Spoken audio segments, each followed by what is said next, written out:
just talking. I'll delete stuff. Good morning, Jo. Morning, Kate. How are you? I'm very well, thank you. How are you doing today? Yeah, feeling a little under the weather this morning. Well, thank you very much for agreeing to sit down and have a chat with me. So I've got a couple of questions to go through. They're fairly open questions, so if any other questions come from what you answer, I'll ask. Okay, so can you tell us a little bit about yourself and your journey before we started working together? Yeah, so we started working together just before Christmas, I think, didn't we? So that was my 50th year, and I had done some work on myself previously. So I'd done some rapid transformational therapy, I'd had some coaching, and in fact I had one of those sessions about like your inner mapping, going from your date of birth, and they said that my 50th year was going to be like one of the big ones. So I was embracing it and enjoying it,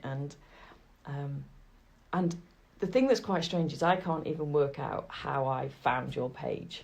Like, I don't know where it was that I found your stuff. And then you said, do you fancy doing some work together? And I said, yeah, let's do it.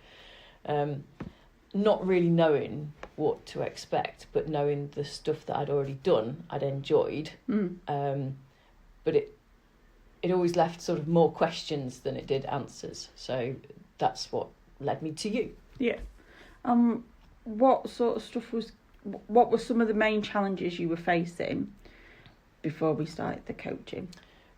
So have you got a long time to listen to this one? So I'm perimenopausal, and I've struggled with that over the years, but I'm on HRT and that's helping.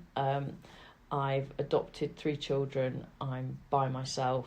One of the boys had leukemia and had 3 lots of chemotherapy and then a stem cell transplant. And while that was going on, and I was in the hospital with him, the other 2 were having to be looked after by, at one point, a stranger to them. And they've all got very different attachment styles. We got home after nearly 6 months. We'd had to send the dog away as well. And then my other son developed type 1 diabetes. So I was dealing with both of those things together, trying to work as well, having work, trying to be supportive, but finding it quite hard to be supportive. So sort of saying, well, it might be time for you to finish. Yeah.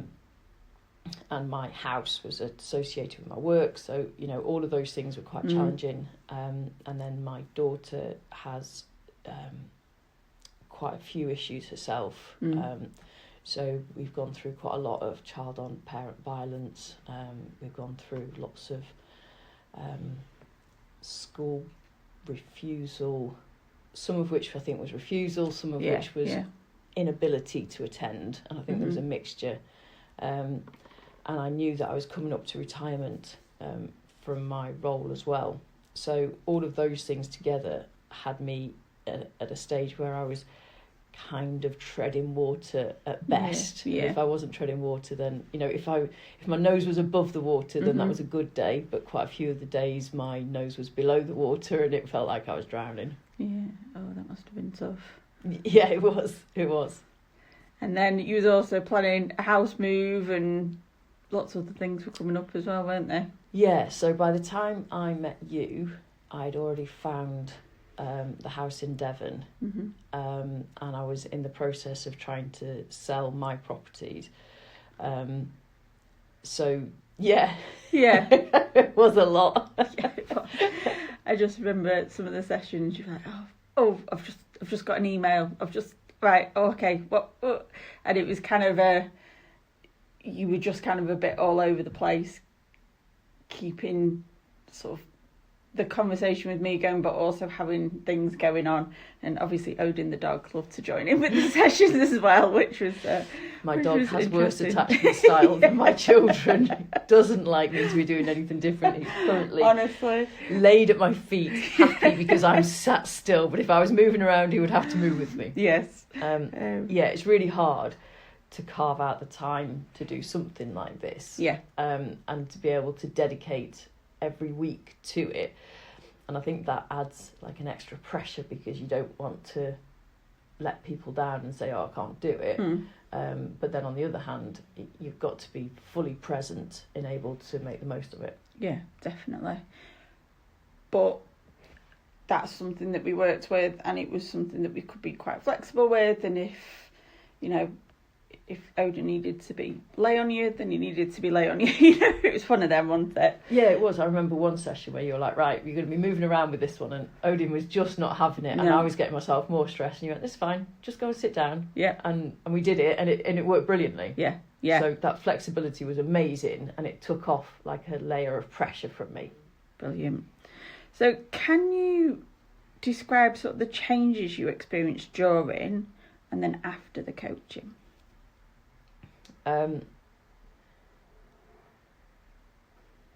I think that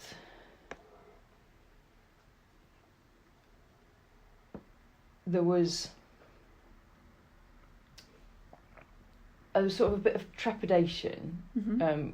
I don't know if we'll talk about it later in terms of like the individual sessions, but you mentioned timeline therapy and saying about doing that in the middle, and I was feeling quite anxious about that, because I've had friends who've done it and it hasn't necessarily been particularly positive.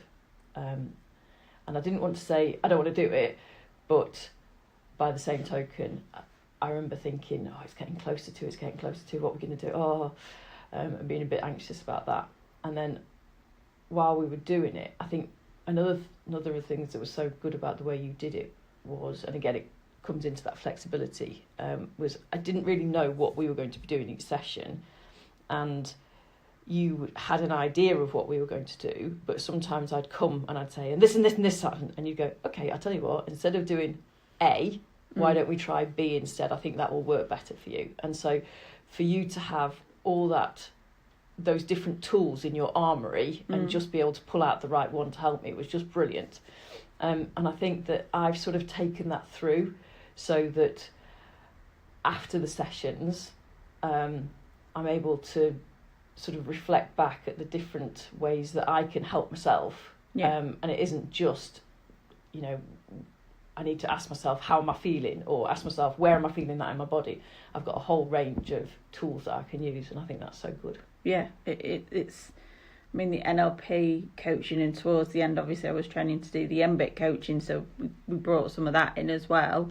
It's about giving you the tools and giving you the experience to do, like you say, implement them within your own life, and not need someone like me hanging around all the time. Yeah, and I think that's really hard, because it's a bit like if you've broken your leg and you've got a plaster cast, and then they say, we're taking the cast off and we're going to give you crutches, and then the time when they say, right, we're taking the crutches away, you're like, no, I need these crutches. Yeah. Just get used to it. So I think another of your talents was kind of preparing me to let go, and that was really good as well. Yeah, brilliant. Was there any sort of specific moments or breakthroughs that you had during the coaching that were particularly impactful for you? Yeah, every week. I just remember you going, oh my God, your face. So we did the one that was meant to be the standing up one, where we moved through different things, and then we got to like the end mission, and then we worked backwards. Yeah. And I remember that was just like, it was superb. I was talking about like feeling small and feeling like I was kind of hiding my real self, and then once we got to sort of what my mission and things were, and then came backwards, that released the idea that I was going to fully embrace myself, and allow myself to be who I really am was just incredible. Yeah. And then I think one of the first ones we did was where we talked about like a safe place, and you've now seen my safe place, and it's very beautiful. And I remember you saying, now anytime you need to, you can go back to that in your head, and you can turn up the brightness, and you can turn up the vibrancy of it, and that will give you that feeling. And that, that's really stuck with me as something that's really helped. And then the timeline therapy was just incredible. And again, you've seen that in action, because I've been able to have a conversation with somebody that I didn't know about the event that, we dealt with a few things, but the big one that I wouldn't have been able to talk about without crying before, I'm now able to, and it feels like it's really in the right place in my brain, which is amazing. Yeah. So what do we do? 6 sessions, and there's 3 of them. Yeah. And just to go back to that moment, that actually being here and watching you have that conversation, when I saw how upset, I would say it was a death, that you were still holding a lot of grief from. Actually, to watch and witness that conversation of you telling a stranger about it and not getting upset and actually saying it, not with a smile on your face as in, you were happy it happened, but with an ease and a comfort and a settlement when you said it, was just unbelievable. Seeing how upset it did get you to that was unbelievable and really quite emotional to watch. That transformation was just, brilliant work. Well, no, but thank you for you. Yeah. But I think, to put it in context, I've already said that last year I was 50, so this year I'm 51. The death happened just after my 10th birthday, and my 51st birthday was the first one where, because I tend to think about things before they happen, like that pre-planning of worry. And I, up until even my 50th, I was a complete mess before my birthday, thinking about this had happened 40 years ago. And I remember someone saying, this person wouldn't have wanted you to feel like this way just before your birthday. But that didn't make any difference. And this year was the first year where I was able to think, oh yeah, that anniversary is coming up. It's a terrible shame, and it will always be a terrible shame that it happened. But I feel completely released from that circle of the grief cycle of going from guilt to disbelief to anger to and just going backwards and forwards between them. And now I am just at that point of acceptance. It was his choice. I had nothing to do with that choice, and it's not my responsibility. And I'm doing him a disservice by trying to make it my responsibility. So, incredible. Yeah. And you're talking about it now without getting upset. And that is just unbelievable. Okay. So you've mentioned the timeline. So which tools or techniques from our sessions did you find most helpful? So I think you've mentioned one about the circle of excellence, where you went to your safe place and you boosted that. The timeline one. I think so. The circle of excellence, I think, is brilliant for me to be able to use whenever I want to. Yeah. And I think one of the first messages that we shared with each other was about havening, and it's something that I've done before with that sort of bilateral stroking, but to bring up that circle of excellence and have that in a picture together with stroking each side of my arms is fantastic. I thought that the timeline therapy I would recommend to anyone who's got something that they just need to take from a place of not what's the right word, where it's not in the right place in your filing cabinet of memories, and pop it into the right one. I would recommend that to anyone. I think I really enjoyed doing the Disney one, because I don't think of myself as creative at all, but where we went through and we thought up ideas, and we thought up any old ideas, and then we sort of picked out some of those and worked out what would be good and what wouldn't be good about them, and then refined the bits that were good. That felt like a really lovely technique to come up with something, and have somebody who would never have described themselves as creative, to have a creative process was really enlightening. Yeah. And felt fun as well. Yeah. And the one where we went forwards. Yeah. What's that one called? I can't remember off the top of my head.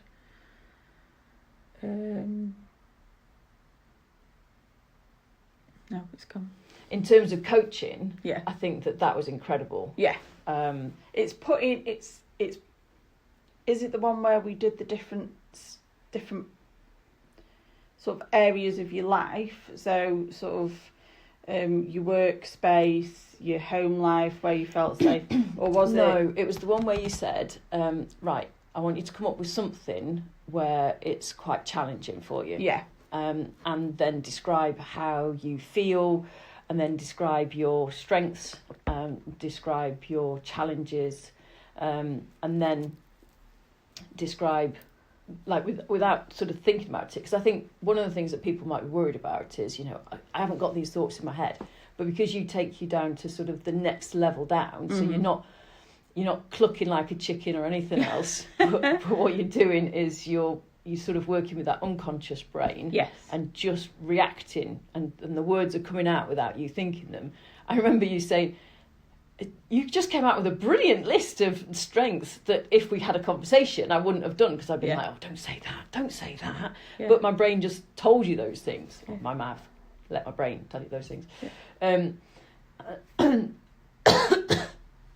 And that was really nice as well, because it was really lovely for me to hear me say those things, and acknowledge that actually it was all right to feel those things about myself. Yeah. It's like really empowering. Yeah. There was a lovely, I remember you explained it like a flower opening, and that was just so beautiful to see. And also, even though it was on Zoom, watching your physical reaction to what you was talking about, the changes in your face, the way you sort of went from kind of hunched shoulders down to upright, the glow came over the cheeks, the grin, it was so lovely to see. Yeah. Excuse the noise. It's okay. 3 kids. There are nearly teens throwing themselves around the house. It's okay. And I think that's one of the other things that was really good, was that you explained that timeline therapy would be sort of halfway through, because you wanted to make sure that you knew me, and that you knew how my reactions were, and you were able to recognise when I was struggling and that we needed to sort of change things. I mean, if you remember, when it came to the timeline therapy, it was very clear, because I just burst into tears. Yeah. And you were like, no, come further up now, look at it from a bird's eye view. Yeah. And my brain was going, well, that's not going to work, is it? How's that going to do anything? Yeah. And it was really interesting the way that my brain was sort of arguing with some of the things that you were saying. Yeah. I remember one of the lines was, now look back to now. Mm-hmm. And I was thinking, I can't look back to now, can I? I'm looking forward to now, because I'm back there. And even though my brain was doing all this arguing, it still worked, which was mad. Yeah, it's so, it is so powerful. Yeah, it is. So, how do you think coaching's impacted your personal life, relationships, and overall well-being? Massively. This is a big question. Yeah, I think it's done well. It's okay, thumbs up. So, obviously the stuff about the death has just been pretty life-changing, to be honest. Yeah. Clearly it happened such a long time ago, but it was something that really did have a big impact on me. And it feels like if I can handle that, I can kind of handle anything. And buying of this place down here was really stressful, and we got through that. Yeah. And I was able to just take myself to that place that I needed to take myself and know that this was all worthwhile. Mm-hmm. I had a massive disappointment about one of the sales, and I was able to deal with it in a really sort of, well, it is what it is. There's no point in crying over spilt milk. It's done. Mm-hmm. It's not impacting the bigger picture massively. Although now, some of the things that I can't do because of that. But there's nothing I could do to change it. Yeah. So I think it's had a huge impact on me personally. Relationship-wise, I would say personally as well, I think that it's I did it in conjunction with some more mindfulness stuff as well. Yeah. And I think that that's really helped. And I think it's really helped me to just see that I could get stuck in the past. Yeah. I could fixate about the future, but neither of those are going to really help. And that actually being here where I am now, even if now doesn't feel comfortable, knowing that there's sort of, it's going to be all right, makes a big difference. Relationship-wise, I think that it's helped a lot because it's helped me to understand myself better. Mm-hmm. It's helped me to understand the way that I interact with the children better. And overall well-being, I gave you the example yesterday of recognising that I was doing something which was going to impact a meeting that I was attending, where I was doing some training with a load of people, and I had that feeling of, oh my God, I need to cut this short because otherwise I'm going to be late for that. And then going, actually, it's going to be fine. They're doing something else, and they're not going to worry if I'm 7 minutes late. And I called them and said, I'm going to be 7 to 10 minutes late. And they went, that's fine, don't worry. Yeah. And I got in and it was perfect timed.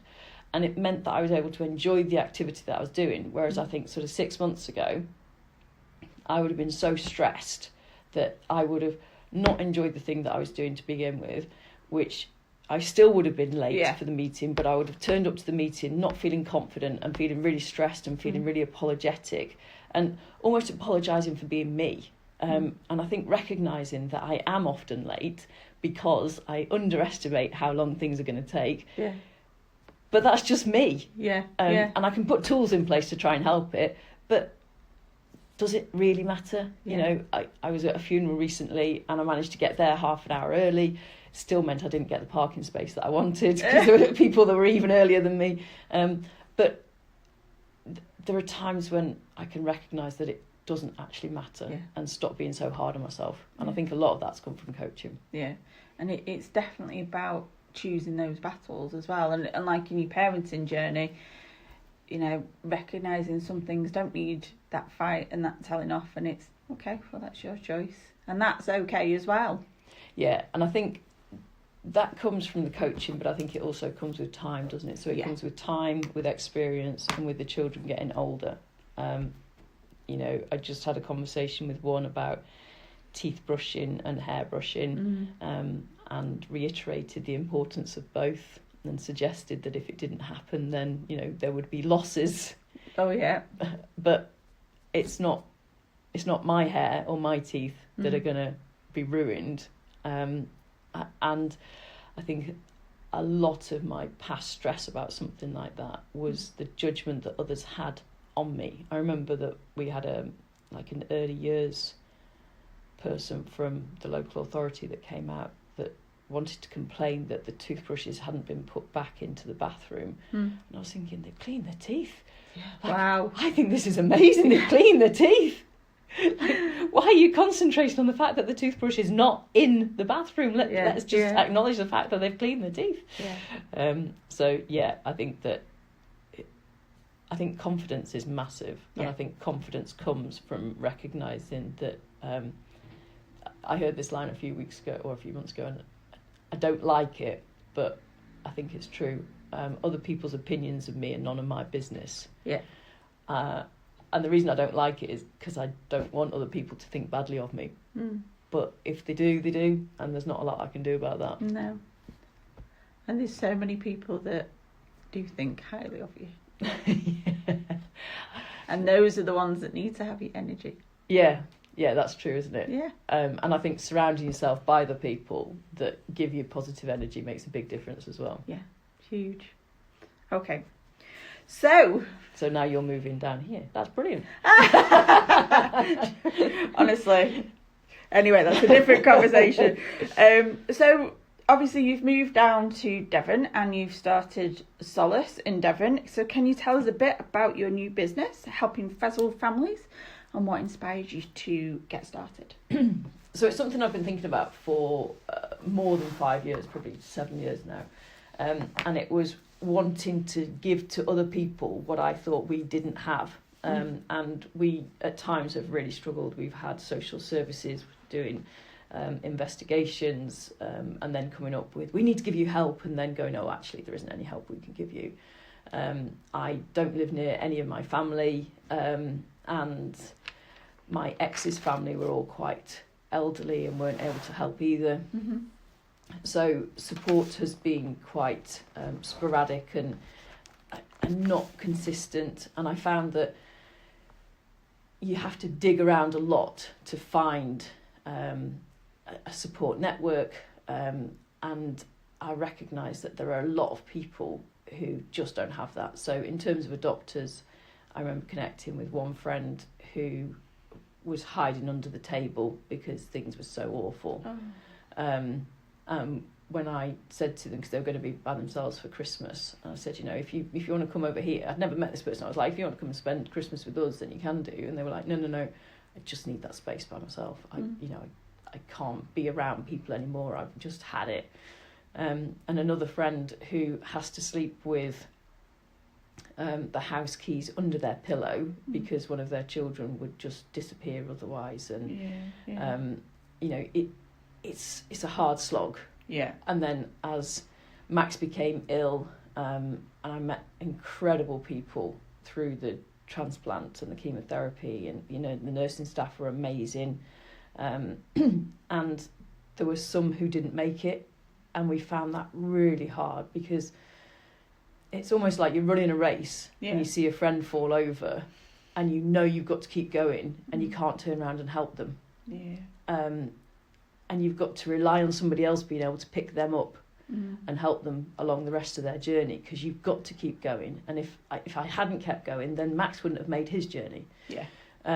So I just wanted to show that you can go from kind of really struggling to surviving to thriving as well. And I think that one of the things that we want to do here in Solace in Devon is bring families together so that if you've got people who are face down in the mud, struggling to breathe, at that point breathing through their ears, there's no point in showing them somebody that's thriving because they can't recognise that person. They can't imagine that they'll ever get there. No. It's about those baby steps and about showing someone who's now face down in the mud, but they're breathing through their nose, and then somebody else who's on their knees in the mud.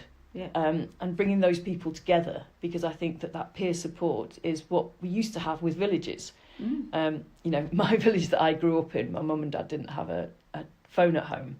And one day, I think I was 12 or 13, I walked around the village smoking one of those cigarettes that has like the talcum powder comes out the end.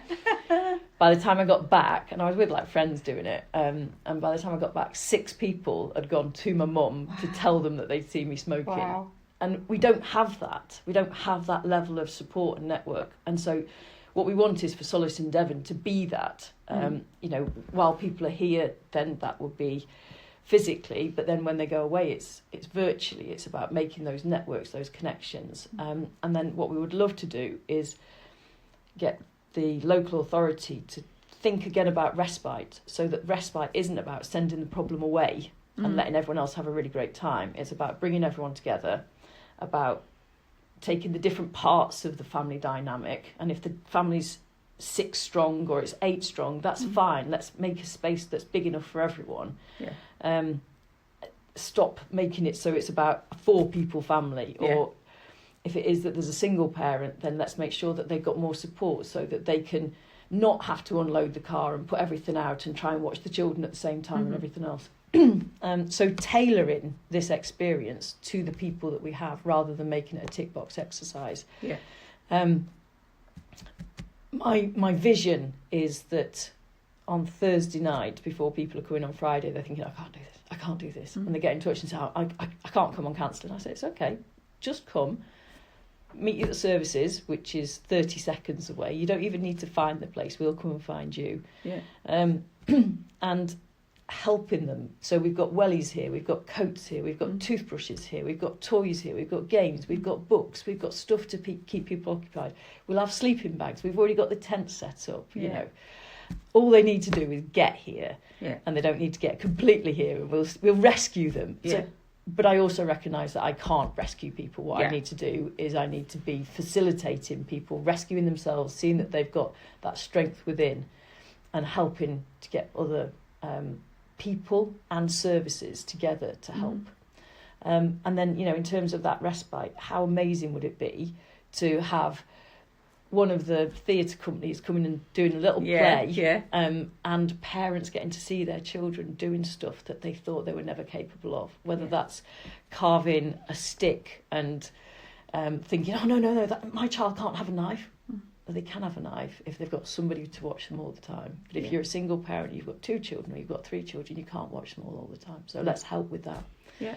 And, you know, a lot of the time it comes down to money, doesn't it? The local authorities need to understand that actually this is going to be cheaper than having children that go back into the social care system.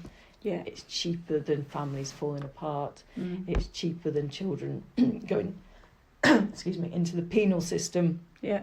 We know the statistics about, you know, children in care. They're horrific. Yeah. But we can change that. And Solace in Devon's just the start. Yes. You know, our plan is that the next one will be Solace in Derbyshire. And we also think that once people start to see what we're doing, there'll be loads of people that want to join in, that want to get involved. And through all my years of planning this, I'd had masses of people saying, that's a great idea, that's brilliant, that's great. And then I had I saw a Facebook post from a lad that I was at school with, and there was a response on there from another lad that I was at school with, and I was like, oh, I remember him, and sent a message, got chatting, and I told him, you know, what the plan was and what had happened with the children, and he was like, yeah, I'll run it for you. And I said, really? Yeah. So he's done 32 years in the Marines. He's out, and you know, for him, this is about giving back. So we've now got a situation where I come up with all the crazy ideas, and he goes, "Okay, let's do it." He's the hardest working person I've ever met. He's brilliant with children. And with adults that are a bit challenging, like me. The other day I was trying to screw something, and he's like, just go slower. And I ended up managing it just. And that gives you a sense of achievement, a sense of purpose, a sense of belonging. And those are all things that we really want to bring into Solace in Devon. Yeah, and being here for the last few days, as we have, it's just seeing that vision come to life and having a look around you, the 12 acres. We've had people here to help. There's been different people coming from different organisations to come and look at the space and jump in this vision with you, and I'm really excited to come back in a couple of weeks. No, months. A couple of weeks. She said it here first, folks. And just see the difference, because I just see it going so quickly, because it's such a worthy venture to do and to help so many people. It's fantastic. So obviously you touched on how coaching helped in some ways, because I remember there was a couple of sessions where we were trying to figure out a name, what your logo was going to be, you know, some of these things that you run through. So how's coaching impacted that? So we didn't end up using the name that we came up with, or the logo, but what it did was it opened my mind to new ideas, and to, like I was saying about, you know, that creativity that I never thought I had. It sort of opens up a channel, and it makes you feel like you can do more. But it also gives you permission to rest as well. So it gives you permission to go, right, do you know what? I need to concentrate on the children today. I need to concentrate on admin. Let's sort this out.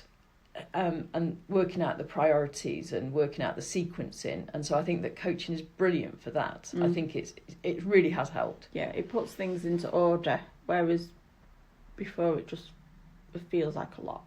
Yeah, if people I've heard talk about it like as you've got too many tabs open in your head. Yes. And what it does is it gives you the ability to sort of snooze some of those tabs. And Yeah. you go, I've got that. I know that it's an issue, but I don't need to think about it right now. Mm-hmm. But these are the 6 things that I am going to deal with right now. Yeah. So what advice would you give to someone considering starting a coaching program with me? Oh, honestly, Kate, I've said this to you. I do not understand why you are not booked up to 2029. I think that your approach is brilliant. I think that your flexibility is amazing. I think that you have got like these different what's the right word? Not regimes, different strategies. Yeah. Strategies. So as you were saying about like the MBIT and the NLP, and NLP has got so many different parts to it as well. Yeah. And I think that whoever comes to you next will be kicking themselves that they didn't do it 6 months earlier. I think that some of the deals that you are offering are incredible, and I think you're crazy for offering them. And I do worry that sometimes people might think, well, it's cheap, so it can't be very good. But I recognise that the counter argument to that is that people who need it rarely spend money on themselves. Yeah. And it's really hard to spend money on yourself because is. most of us have got massive money blocks. Mm-hmm.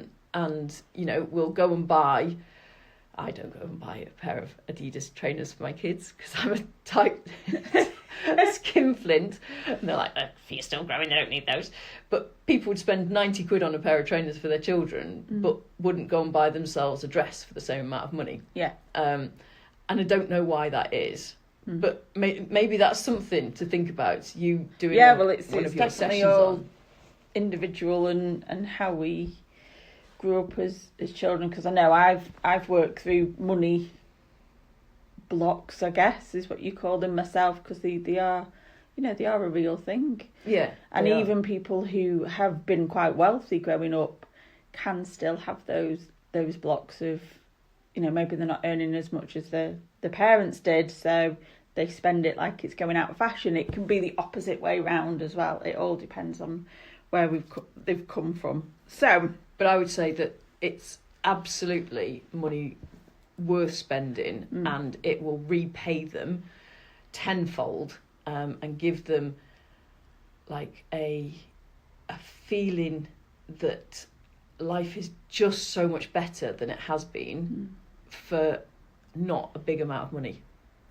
So without hesitation, I would recommend that you are the person to work with. And I think the advantage that people have got is that everyone's crazy, not got you booked up, and they could get spaces a lot quicker. Like I was talking to someone recently, and apparently there's a 9-month waiting list for the NHS. Yeah. And even with the military charities, there's still a 3-month waiting list.